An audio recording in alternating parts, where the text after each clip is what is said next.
This is Geekazine's special coverage of Ford, Forward with Ford, Futuring and Trend Conference in Dearborn, Michigan.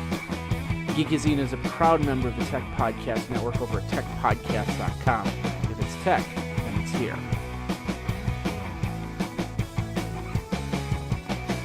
I'm Jay Meggs. I'm the head of global design for Ford. We'd like to welcome you to the Design Center. This is one of about 9 design centers we have around the world. It's really a virtual design center because we're hooked up electronically to Melbourne, Istanbul, Shanghai, Maseru in Brazil, Cologne, London, and Los Angeles, and of course here in Dearborn.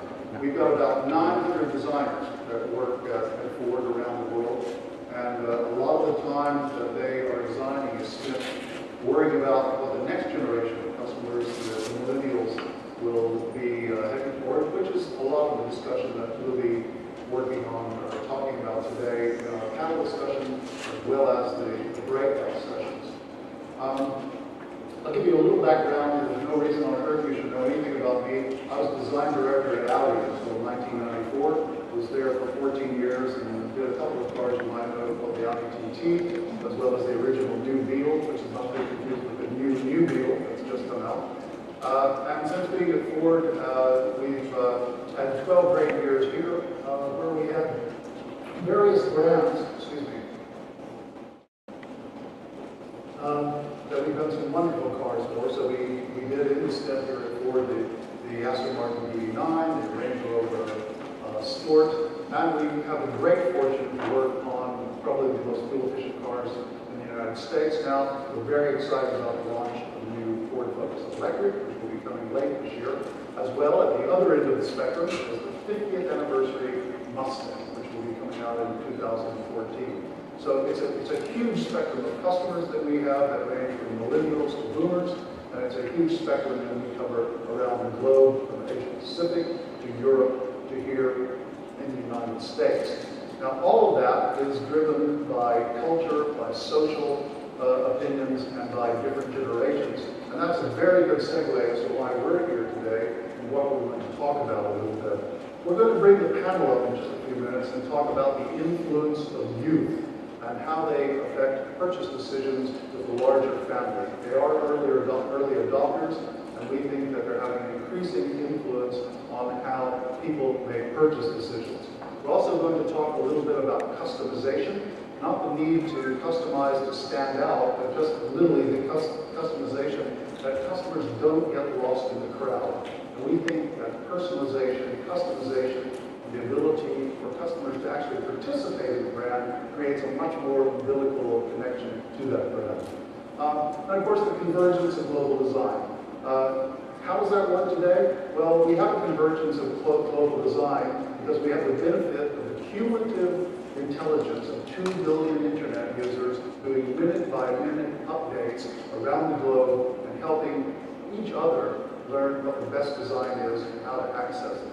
And that's making our job fantastic because we end up designing for one customer as opposed to hundreds. All of that's influenced here at Ford in terms of the style of car we do, the type of DNA we put into our vehicles, also the sustainability. And as you'll notice, we've got not only the electric cars and hybrids, we also have 4 of the most fuel-efficient cars in the United States that are over 40 miles per gallon at the moment. And we're putting a lot of intensity on increasing that as we go along. Okay, that's just a quick overview. I'm going to try to get the panel up here, and we'll have a very quick discussion for about 20 minutes. We're going to do something a little different with this session. We're going to open up the last 10 minutes and do a Q&A as well. So I hope that's great because we can answer some of the specific questions should we not be able to answer them during the panel discussion. So first and foremost, let me bring up the founder of Outlaw Consultants in San Francisco, California, Bylenga. Barbara? As Jay said, my name is Barbara, and I am president of Outlaw Consulting. We're a small market research company in San Francisco. We focus on studying the values and mindsets of millennials, and we have a focus on finding trendsetters, the young people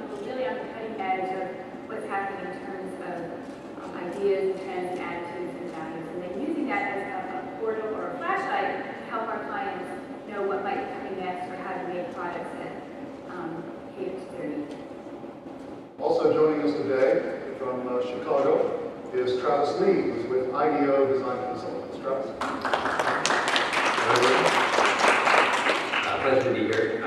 I work with IDEO. My background is in mechanical engineering, but IDEO as a global design consultancy is a specialist in human-centered design, so using human insights and research with real people to inspire the design of products, services, and experiences. So we have a long and sort of storied history dating back to helping out to commercialize the first mouse. Nowadays we do a lot more non-product related innovations as well. Good to be here. Great, thanks, Travis. And finally, after 12 years with Donna Karen, I've asked one of our own in-house designers to join us. Anthony Peralti is one of our top interior designers and influencing the next generation of interiors here at Ford. Anthony. Hi. As Jay mentioned, I was previously a newswear designer with Tommy Karen. I also spent some time with W Magazine. It was still a newspaper format, and now I'm very happy here for the moment. Okay, each of you guys are trendsetters. Where are you getting inspiration from? As I mentioned in my introduction, we have a database full of very inspiring young people who really are living the values of this generation, and their personal inspiration to me. Some of them are actually personal heroes, and how they're crafting their life and trying to make a difference, and trying to be an individual. Look to them for a lot of inspiration, and most of the material that I'll talk about today. I just find my inspiration from the world around me. You know, going out, going to restaurants, clubs, bars, researching, seeing where everyone is, finding what is new and where people sort of showing up, and just watching them and seeing what influences them, what they're talking about, and going from there. For me, I love to think about the intersection between data and real people's stories, right? So whether it's Google Analytics or engineering type data, you look at what is this trend that's happening, but that doesn't give you the real story, right? It doesn't give you what's driving that, what the people have as a driving factor behind it. So I love to talk to people and get under their skin. As a designer, I read a lot about trends, and I'd be interested because I think a lot of things are called trends that aren't actually trends. I think it'd be interesting to hear from the group here the difference between fads, trends, movements, because there's a huge difference in how those things actually come to life and sustain themselves. I'll start with that. I mean, for me, it's when something that you might want to call a trend actually becomes a value, that it becomes more than just a fad. You know, when you're able to change people's perceptions.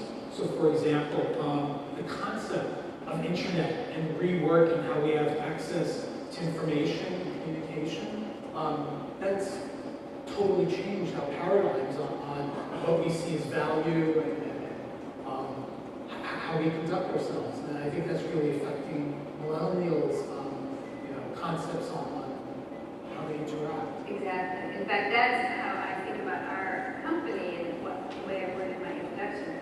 We're about values, we're studying core values.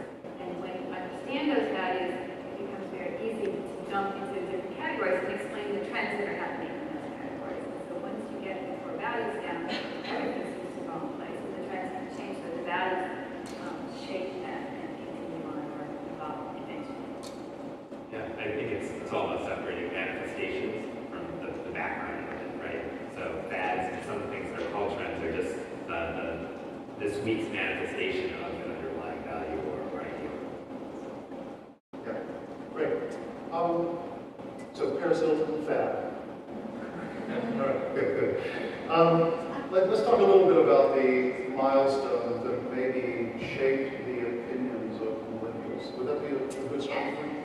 I have at least 6, so Right. you have to acknowledge technology is and the connectedness that it has allowed that generation. And 911, I think even the oldest of them don't really remember when high security wasn't an issue. But I think another important one is just the fact that throughout their lifetime they've watched major pillars of our society become, kind of crumble. It started with the Catholic Church, with corporate America, starting with Enron, becoming, falling in many unique different ways that no one expected. The Office of the Presidency with Monica Lewinsky. It goes on to even include the Federal Reserve today. So I think there's a lot of pushback in terms of really trust in major institutions among this generation. I think their parents are also a major influence in many ways. One is in watching them create a lifestyle of consumerism and recognizing that maybe it wasn't worth the sacrifice that it took to have those things. And so that I think shapes a lot of their values. Watching the Arab world begin to unravel, especially at the fingertips of things like Facebook, influences them quite a bit. And then the economy, they've certainly been socked in the stomach. And it's making them mobilize in new and unique ways and recognize that it isn't going to end with them. So I think that there's a lot of influences that shape the values that they have today. Is it fair to say that that's having an influence on their view toward community, environment, social activism? Yes, I think, I think their connectedness has a lot to do with their views on, and just the way that they live their lives, and the way that they interact, and their ability to take action in a non-rebellious way. Not to march down Market Street, but to change their status on Facebook and make it. Right, I was just going to say the same thing. And let's face it, everyone updates their Facebook page, every minute on the minute. So you have this entire, army of people that can affect their decisions on what they purchase, what brand they're going to be loyal to, what brand has broken their loyalty, and that in turn is pretty powerful. As far as a designer, I need to take all those new values and reinterpret it that when I create a product, it has to be very honest, it has to speak to their sensibilities, otherwise we can pay the price. Everyone's different. Absolutely. I like to think of them as like a flock of birds, that sometimes goes this way and then that way, where there's no leader, but they kind of all know what each other are thinking and doing. Unlike boomers who tend to act more like wolves, or the lone wolf. If you want to do something about it, you do it yourself, and there's clear leaders who are not more. To me, that all ladders up in some ways to the idea of transparency. If we demand transparency in how people act, how people behave, whether it's a corporation, the government, or other individuals, if they're not going to be open, we're going to find ways to circumvent that, right, as individuals, so that we are evaluating for our own, for ourselves, right, what is right and what is not. Okay, let's change gears for a second. The car used to be the gateway to adulthood. That used to be the big purchase. And that's being completely displaced now by electronic devices. Can we talk a little bit about that?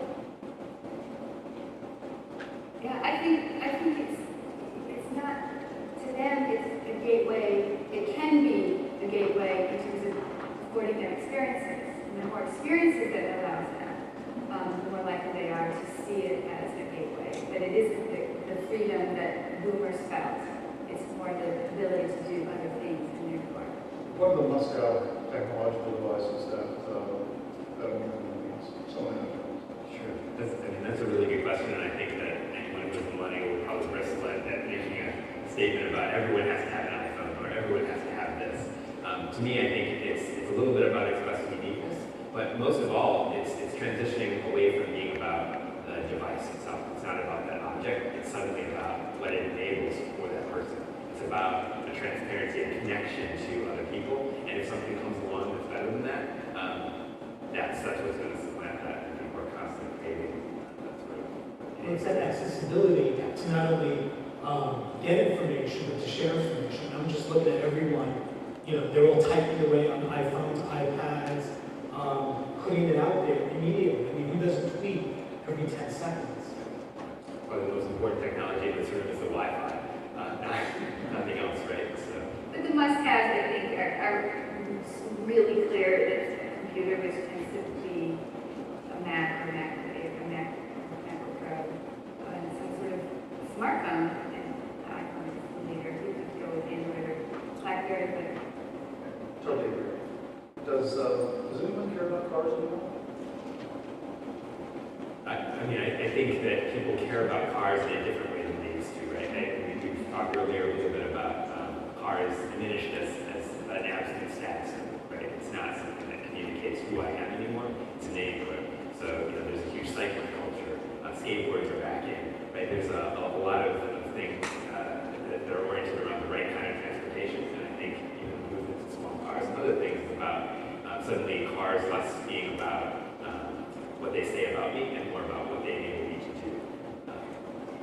We have a Trendsetter named Elizabeth. She lives in the middle of Manhattan, and she loves her Audi station wagon, which she would think she would hate having a car, but it allows her, she's an aspiring filmmaker, so she allows her to carry all of her lenses, allows her to wear her heels, which she wants to do, and not lug bags around, and sell her things dresses on the weekend. So that enables her lifestyle, and it's worth all the hassle of having to park it in the middle of Manhattan.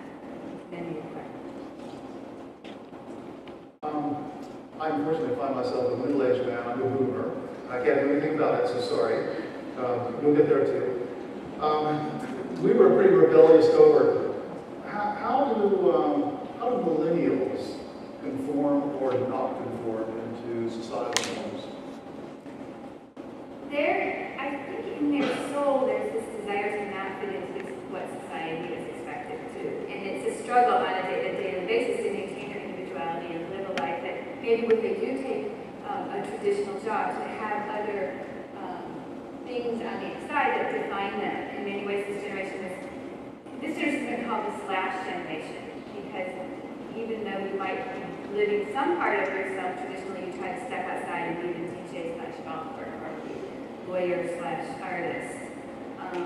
So they're really trying to carve their own way outside of society's expected norms and have unique and different stories to tell about themselves. What I find interesting, again, speaking as a designer, is that although they have all these multiple roles, the artist, the player, when it comes to their taste and their sense for aesthetic, they all converge to the same sort of solution. That, obviously because of their access to information, they're all seeming to be connected. As Jay said earlier, the same guy that's looking at imagery from Tokyo, his counterpart is also viewing and being sensitized by that same imagery on the other side of the globe.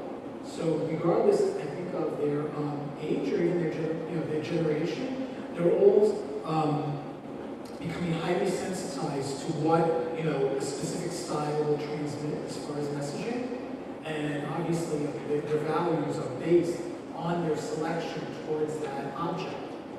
I think you're probably right, and each of them wants to or believes that they're executing it or mixing it in a way that becomes their own palette or their own self-expression. Right? And they do that vis-a-vis the customization. Exactly. It's something that I'm very excited about as apps become more available for vehicle implementation, that you can take that sense of not only customization, but like the vehicle app becomes the new status symbol within your vehicle itself. Exactly. I think that's really just the idea of building platforms on which people can build something that's their own, right? And as the world shrinks in terms of connection, right, we all know more about what everyone else is doing. Uniqueness becomes that much more important, and finding ways to express that is a huge deal. So, Anthony, let me direct over to you. Talk about the rise of bespoke fashion. Well, it really goes, it's almost like a backlash to what we're seeing, where as opposed to everything becoming digital and for the masses, that you have the opportunity and the alternative to be able to go and have something made specifically for you. And I think that's a trend that we're beginning to really see bubble up, that because everything is so conformed and the same, this army of iPad carriers, well, now how do I break away from that path? I think there is that sense of individuality that when someone goes and spends thousands of dollars for a couture garment, that they want as well. And even with the work that we do, you hear that people want something tailored just for them, and they become very sensitive to all those nuances of detail that are executed in good design. Asia is often cited as the epicenter for technological trends. But where's the epicenter from other trends? Fashion, sustainability, those areas? connected to the internet, all those boundaries have been broken. You can find a car or a fashion show on virtually every continent, and where that inspiration will come. I mean, I'm intrigued by, in Paris, there's now the ethical fashion week, where they have designers that only deal with eco-responsible and sustainable garments. You know, Detroit in itself is on everyone's radar as the place to look for, what is cutting edge. And it goes beyond fashion.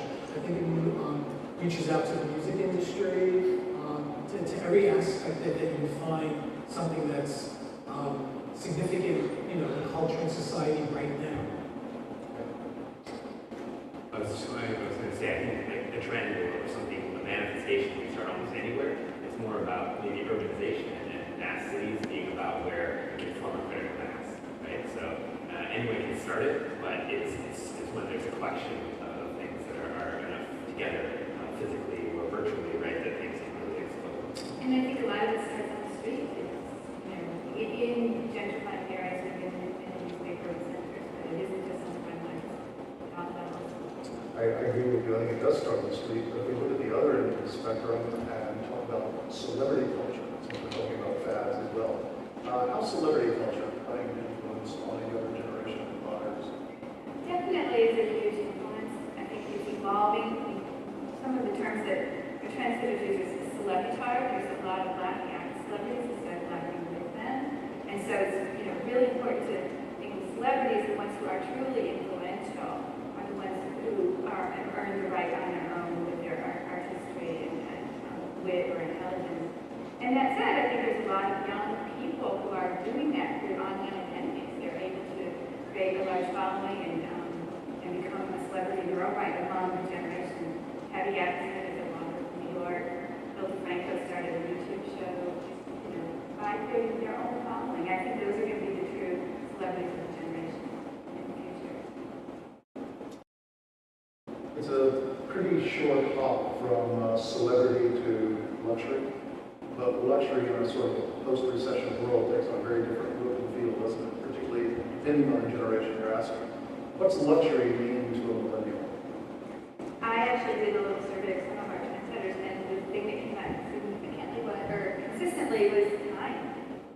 That what really, showing that you have created a lifestyle where you take the time to be able to follow your dreams or do what you want to do, or even just relax and be in your own way, is a lot of what they're working hard for, rather than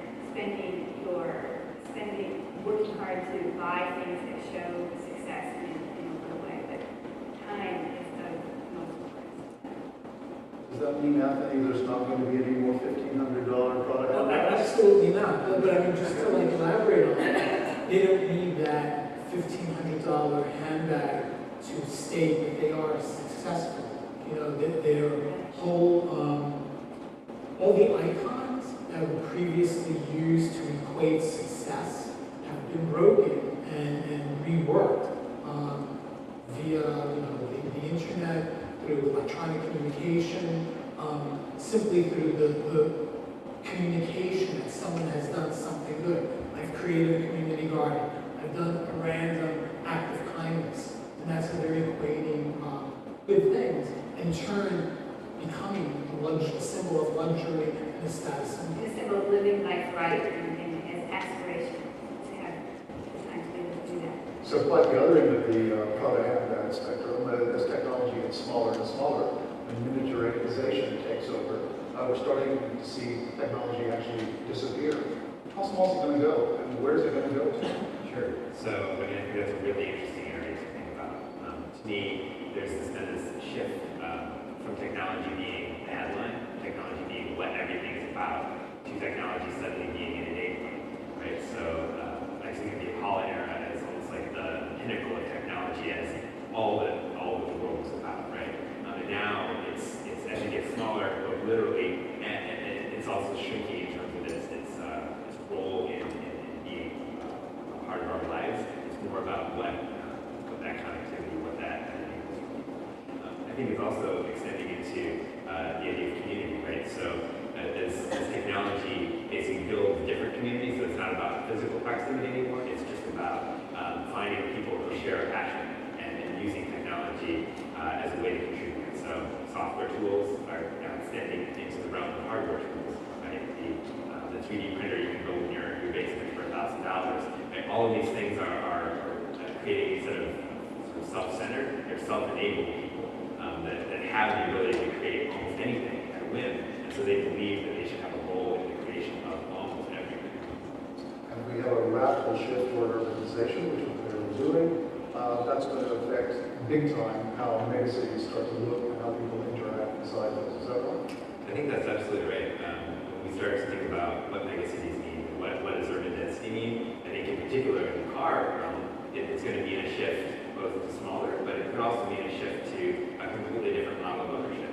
Is it about car sharing now? Is it about, I own a membership to afford family vehicles, and I have this gives me access to any vehicle, right? There's this shift away from, this is my possession and I own it, to this is the enabler of transportation as part of all what I'm trying to accomplish. I think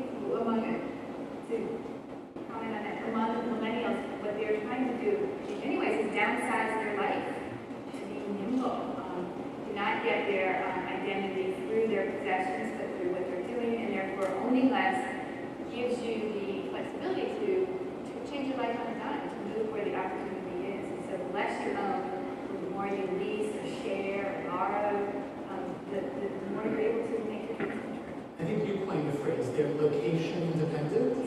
Some of them like to call themselves, yeah, or that would be a dream or an aspiration. Not really live anywhere, live everywhere. A month here, 6 months there. Okay, Anthony. So we downsized. Everything's small. Kind of small car be luxurious. Absolutely. I think right now we're seeing the paradigm shift where luxury is no longer equated with a large car, that you can have a smaller vehicle or a vehicle with a smaller footprint that transmits all the upscale values that we only see with very large vehicles. As well as, there's no excuse why you can't have the same quality of craftsmanship as seen in larger, expensive vehicles. And as well as the sort of messaging. We as designers look to what shape, form, silhouette, proportion will send out those messages that this is something that is of quality, that can equate itself to luxury, that it's no longer, well, here's a billion designs, this is the best design, and by the way, it's only, an A-class or a B-class size vehicle.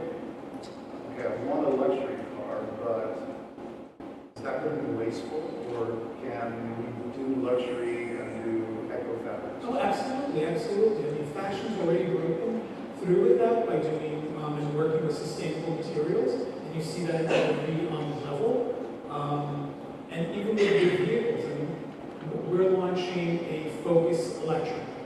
Design has not been compromised. It's an exquisite, dynamic vehicle. And by the way, there's no pollutant, there's no external combustion, no CO2 footprint from it. That's a huge breakthrough. That was unthinkable 10 years ago. Okay, I'm getting a quote from the back of the room here, so we're going to take the next 5 to 10 minutes and open it up for some questions. And we've got guys placed around the room with microphones, so feel free to just raise your hand if you've got a question, and we'd be happy to try to give you a viewpoint on the question. Here at the front. Just if you don't mind, so everyone can hear you.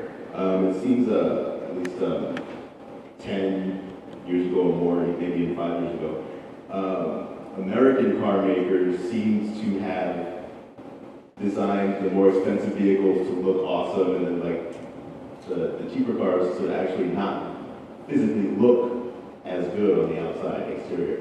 I was wondering, is that something that, because you were mentioning how you've kind of seen that change happening where you can get an expensive vehicle or a smaller vehicle and still make it nice. Is that something that happens now at every level of vehicle, whether it's Absolutely. I can take that. Those days are gone. We used to call those Econo boxes or cheap and cheerful, and it was the car that was all about austerity and sacrifice. So it's not a very attractive proposition for a nameplate or a brand. What we're designing today are small cars that people actually aspire to. And probably the best example I can give you would be our Fiesta, which is launched globally around the world. It's the best-selling, what we call B car, which denotes the size of the car. It's the best-selling B car in the world.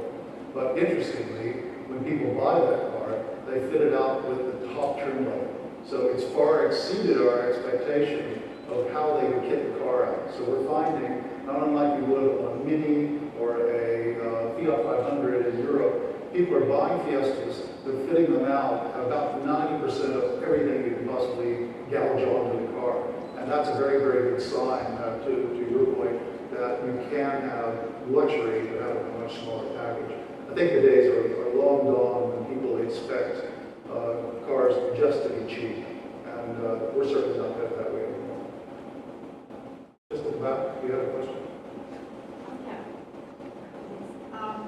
Well, that kind of answers part of that. I was wondering how you all work together and how this is influencing cars.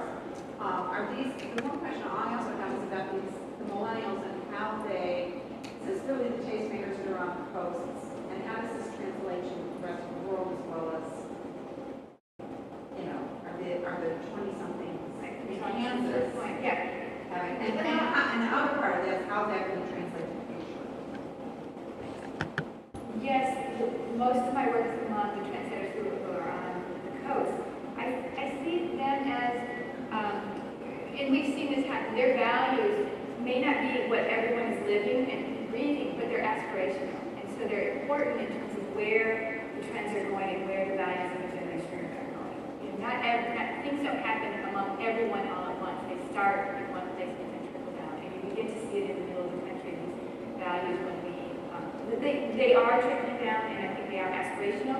The people who are really living it and doing it and changing their life and making life decisions tend to be the trendsetters on the coast, and that's where we look. How that translates into automobile design, I like to have a story around the car. And very often, when we know who we're designing for, we're able to craft a much better story. Now, that story might be a geographical location or a geographical backdrop that we would apply to the story. When we were designing the Fiesta that I was talking about, the customer we had in mind was a fictitious young Italian woman called Antonella. And she lived in Milan with her parents, as many 23-year-olds do. But I knew what handbag she wore, what restaurants she went to, what clubs she went to, what kind of shoes she wore, what her taste in food, hotels, travel. I knew a lot about this woman considering she didn't exist. And so by understanding who it is that you're designing for, you're able to craft a really powerful story that we think, to your point, is aspirational, and everyone else will gravitate toward that as well. More questions? Here we go. I have a question regarding inspiration behind the design. I know you come from a fashion design background, so I was curious to find out, you know, what things inspired you then. Do you find the same things that kind of inspire you now? Well, I think Jay stated, and that's sort of with any successful design. And I don't care if you're designing, you know, a dress, a car, a piece of furniture. It all has to start with a good story. You need to know who your customer is, what are the things that are influencing them, what are the things that help, you know, shape them as a person, and where they're headed. And then you put pen to paper, and you begin to create. You know, as a designer, I have to be very sensitive to, you know, if I draw this shape, how is that going to, you know, transmit something to the person looking at it? You know, because you have like barely a second to capture, you know, their attention and their imagination. So for inspiration, like I said earlier, you have to live. You have to put yourself out there. You have to, you know, look at people, see what's going on, listen to what like millennials are saying, listen to every age group, and really create, you know, this character, be it fictitious or not, on what they're all about. You know, I can't be a designer anymore. You know, that term is almost going beyond. You have to be a psychologist, an anthropologist, a sociologist. You have to know all these people. You have to know divas and dorks. Otherwise, you know, how can I design? Nice segue, really good. I just, very good. The only thing, sure. The only thing I would add to that is that a lot of what we do in design is not unlike what movie makers do. So movie makers tell a story, and they commit a story to a storyboard, and they will eventually commit that story to celluloid. We do the same thing. We know who we're making the movie for. In this case, the movie's a car. We know who our customer is. That's when they come into the theater or drive our car. And we know what we want to say to them. Now, movie makers communicate through film. We communicate through big sheet metal. We do that in a visual language of design, which is made up of shape, color, material, texture. The way we combine those elements creates a visual language that allows us, to your point, to communicate with the customer. And it's quite subversive, really, because they don't actually know we're communicating with them very often, but hopefully we're reaching out and tugging on heartstrings and pulling them into the story. Because let's face it, transportation is not getting you from A to B, it's escapism. And if I can make someone's life really good for that 30-minute commute every morning into work, then I've done my job. Are we just about winding up? Let's take one more question, shall we? Right here. Yep. We speak a lot about the importance of uniqueness and customization for the millennials. But those values and those things, it's really hard, I guess, for a car, and it's not, well, it's the other way from where Ford is coming, you know. So how does this will translate in car design and features that can be available in cars in the future? Is the customization and uniqueness for to address this important need of those generations? Is it something that we will see, and how will we see it?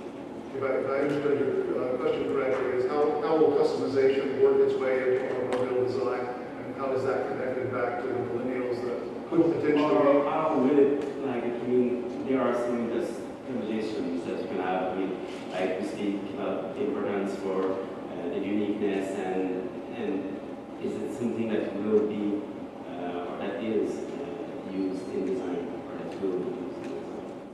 A couple of different areas. Let's start with apps, maybe. Can you talk about that? Yeah. So I mean, I think one of the things that cars are becoming are basically a platform for technology, right? And so whether it's applications, whether it's integration with product devices, connection to beam and stuff, right? There's all of these ways in which the car becomes a hub. And so I think there's a huge opportunity for customization in terms of how your car behaves as part of that. Am I a person who's tweeting about my route? Maybe. Maybe I'm just a person who's recording my journeys, right, in a way that is a record for all time. So yes, there's a lot of different ways in which I think the cars and digital alliance can start to contribute to that. I think the other thing I would add is that part of customization, I think, is about people contributing to the creation of the product, right? And, you know, James talked about how people, designers here at Ford, are using, you know, inspirational examples as ways to describe their design. I think it's also about soliciting input from people who will have that car so that they feel invested, and that's in a way a form of customization that works its way through the development process. That's very important. Yeah, I mean, and again, like you've been saying, regardless of generation, I don't care if you're a millennial, boomer, whatever the term is, if you have the right design, the best design, the best solution, it crosses all those generations, and they will, you know, they immediately have that emotional connection with that vehicle, and they want it, you know. As far as, you know, to make it unique, to your point, because of technology and those apps, you know, if you prefer to have a specific interface that you know, talks to your sensibility, you know, that now is enabled because of those technologies. I mean, a specific example I would say is almost thinking about Nike. You know, running used to be about basic running shoes and athletic wear. Suddenly with Nike Plus, they've created a community and they've gamified the activity of running, right? And what is that next thing for cars? And it's coming. No one knows exactly what it is, but the technology is going to enable that to happen. Okay, great answer. We're going to segue now. I'd like to ask two people to come up to the front that I could introduce. You're going to break it up into 3 sessions now. You have the ability, if you'd like, to stay in here and let me introduce Chris Hamilton, who's going to be talking about, he's one of our better designers here at Ford, and we asked him to come in and talk about how we use digital tools to actually design a car. So if you're interested in the digital process and how that translates into hard sheet metal, then stay here for Chris. Susan Sweck, who's our global color materials master, is going to be able to take you to a room just adjacent here, and she's going to take you through emerging color trends and how they work their way into automotive design. And then finally, Anthony's going to be next door to Susan, talking about how social media, runway fashion, all works its way into automotive design as well. So those are your three breakout groups. This is Geekazine's special coverage of Ford, Forward with Ford, Futuring and Trend Conference in Dearborn, Michigan. Geekazine is a proud member of the Tech Podcast Network over at techpodcast.com. If it's tech, then it's here.